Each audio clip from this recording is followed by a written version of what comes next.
Hello everyone. इस video में हम लोग second part of natural disasters की बात करेंगे। पिछले वीडियोस में हमने ऑलरेडी डिस्कस कर रखा है साइक्लोन, सुनामी एंड अर्थक्वेक। इस वीडियो में हम लोग नेक्स्ट नेचुरल डिज़ास्टर्स की बात करेंगे लाइक फ्लड, ड्रॉट या फिर लैंडस्लाइड्स। तो यदि फ्लड की बात करें तो फ्लड क्या है कि flood occur when water rises above and beyond its normal course. It causes area submerged with water for prolonged or short period of time. That means कि कोई भी एक पर्टिकुलर एरिया होता है तो उस एरिया में जो रेनफॉल होती है ना उसका भी एक लेवल होता है कि इस लेवल में क्या होगा, रेनफॉल होगा. पर यदि रेनफॉल क्या हो ना कि उस नॉर्मल लेवल से क्या हो जाए, बढ़ जाए, तो उसी की वजह से क्या होती है कि फ्लड आती है. अब ये जो फ्लड आती है तो उससे जिस एरिया में फ्लड आती है वो एरिया क्या हो जाएगा कि बोले तो यदि पानी में क्या हो जाएगा कि मर्ज हो जाएगा, मतलब पानी में विलीन हो जाएगा. अब ये हो सकता है शॉर्ट पीरियड ऑफ टाइम के लिए भी हो सकता है या फिर लॉन्ग पीरियड ऑफ टाइम के लिए भी हो सकता है. ये डिपेंड करता है एरियाज़ पे कि किस एरियाज़ में फ्लड आया हुआ है. क्योंकि सपोज कि वो एरिया फ्लड तो आ गया पर वो एरिया ऐसा है कि पानी को निकालना वहाँ से क्या हो कि आसान हो. तो हम लोग क्या कर सकते हैं कि आफ्टर फ्लड आसानी से क्या कर सके, डिफरेंट डिफरेंट स्कीम्स यूज़ करके, डिफरेंट डिफरेंट मशीन्स यूज़ करके उस पानी को कहीं पे भी नदी तालाब जो भी है ना उसमें या फिर कहीं पे बांध बना करके उसमें आसानी से भेजा जा सकता है. तो वो शॉर्ट पीरियड ऑफ टाइम के लिए क्या हो जाएगा कि फ्लड आएगा. तो इसीलिए ये वेरी करता है कहाँ एरियाज़ टू एरिया से, कहाँ पे शॉर्ट टर्म्स के लिए फ्लड आएगा, कहीं पे लॉन्ग टर्म्स, कहाँ पे लॉन्ग टर्म्स के लिए फ्लड आएगा.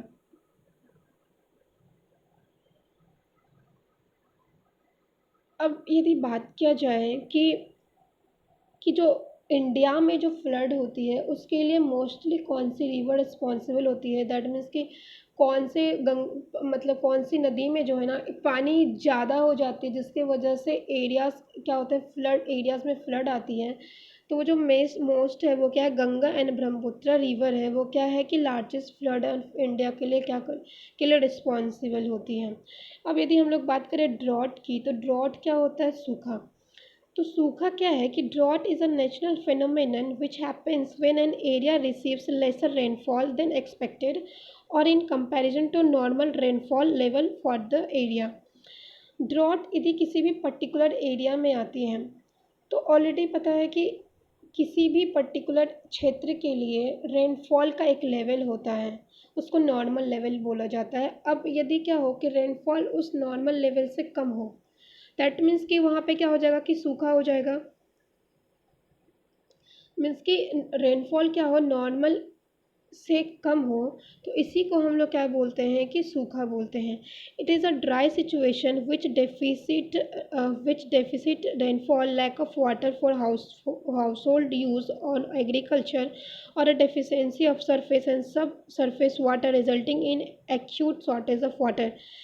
कह रहा है कि सूखा क्या है, सूखा एक सिचुएशन है जहाँ पे क्या हो, रेनफॉल कम हो, ठीक है, वर्षा की कमी हो, या फिर जो कृषि के लिए हो जाए, या फिर जो हाउस होल्ड जो घर का काम है उसके लिए क्या हो रहा कि लैक ऑफ वाटर है, हमें घर के काम के लिए भी पानी नहीं मिल रहा है, या फिर हमने एग्रीकल्चर कुछ घर खेत में क्या किया कि बुनाई कर दी, पर उसको जो है पानी देने के लिए, उस पर्टिकुलर फसल को पानी देने के लिए हमें क्या हो रहा है, पानी की ही कमी हो जाए.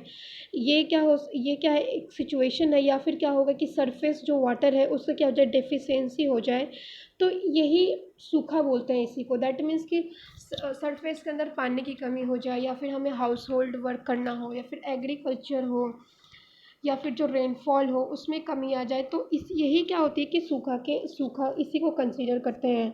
इसी को हम लोग क्या बोलते हैं, सूखा के अंदर कंसीडर किया जाता है. अब जो ड्रॉट है उसका रीज़न्स क्या है, रीज़न्स हो सकता है कि डिफॉरेस्ट्रेशन, या फिर soil halogen, loss of biodiversity, excessive use of ground और सरफेस वाटर.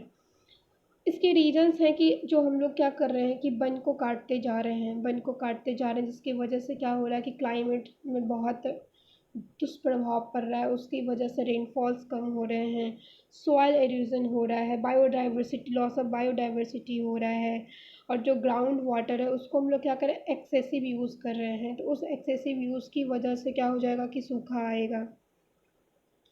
और यदि बात किया जाए कि जो एरियाज जो कि ज़्यादा ड्रॉट से अफेक्टेड होता है वो एरिया कौन सा है, आंध्र प्रदेश या फिर महाराष्ट्र या राजस्थान या ओडिशा।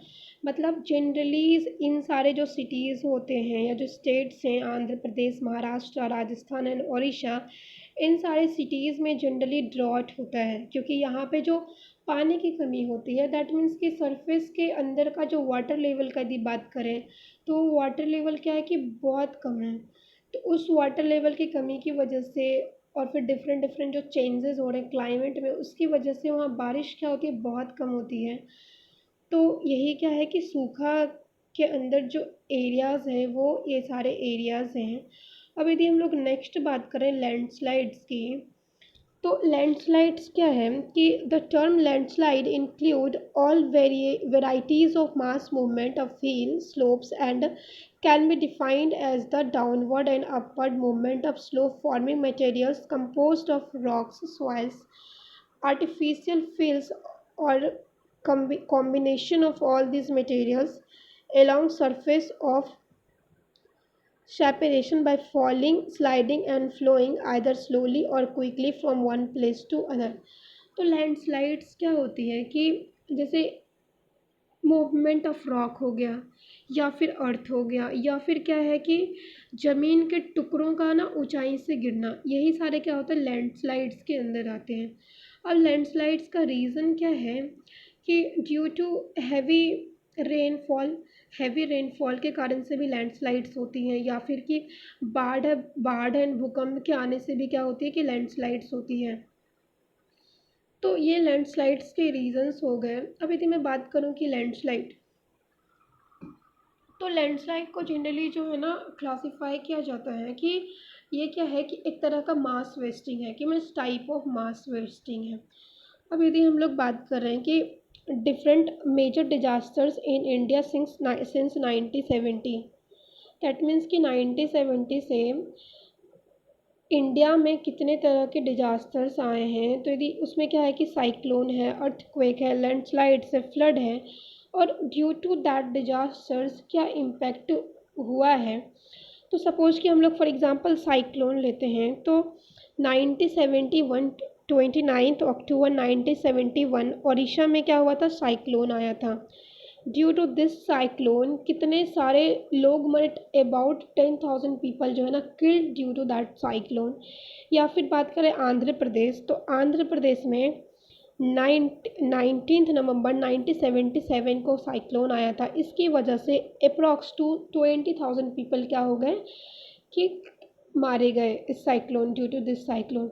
और सपोज हम लोग अर्थक्वेक की बात करते हैं, तो ये अर्थक्वेक का मेनली देखा जाए कि गुजरात में 26 जनवरी 2001 को जो अर्थक्वेक आया था, उसमें मोस्टली जो ह्यूमन लॉस हुआ था वो कितना था, अबाउट 10,000 था। और इसमें क्या हुआ, dead and heavy loss to infrastructure, इतने लोग मरे भी गए प्लस इंफ्रास्ट्रक्चर। ऑब्वियस सा बात है कि जब अर्थक्वेक आएगा तो अर्थक्वेक के आने की वजह से क्या हो जाएगा कि अब बिल्डिंग है, अब वो बिल्डिंग ही फट गई, तो वो सारे क्या है इंफ्रास्ट्रक्चर लॉस है, इंफ्रास्ट्रक्चर का भी उसी को हम लोग लॉस बोल सकते हैं। या फिर डिफरेंट टाइप्स ऑफ, यदि लैंडस्लाइड्स की बात करें तो एक क्या है कि 1991 में आसाम में क्या हुआ था, लैंडस्लाइड्स हुआ था। ड्यू टू दिस लैंडस्लाइड्स क्या हुआ था, 300 people killed and heavy loss to roads and infrastructure हुआ था। अगस्त 1993 में नागालैंड में लैंडस्लाइड्स हुआ था, जिसमें क्या हुआ था कि about 500 people were killed and more than 200 house destroyed and about 5 kilometres road क्या होगा कि डैमेज हो गया, लैंडस्लाइड। अब लैंडस्लाइड हो रहा है मतलब कि ज़मीन क्या हो रही है, क्रैक हो जा रहा है, अलग हो जा रही हैं ज़मीनें, उसकी वजह से क्या होगा कि डैमेज हो जाएगा। तो इसमें देखा गया कि जो नागालैंड में 1993 में जो लैंडस्लाइड्स हुआ था उसमें मैक्सिमम क्या होगा कि रोड डैमेज हुआ था, अबाउट 5 किलोमीटर रोड क्या डिस्ट्रॉय हो गया था और अप्रॉक्स 500 पीपल क्या होते उसमें मारे गए थे और अबाउट 200 हाउसेस क्या हुआ कि डिस्ट्रॉय हो गए थे। तो ये सारे हो गए नेचुरल डिजास्टर्स जो भी हैं उसमें क्या इफ़ेक्ट आ गया, और ये क्या है different type of disasters since 1970 in India. और फिर हम लोग देखते हैं आगे। Thank you.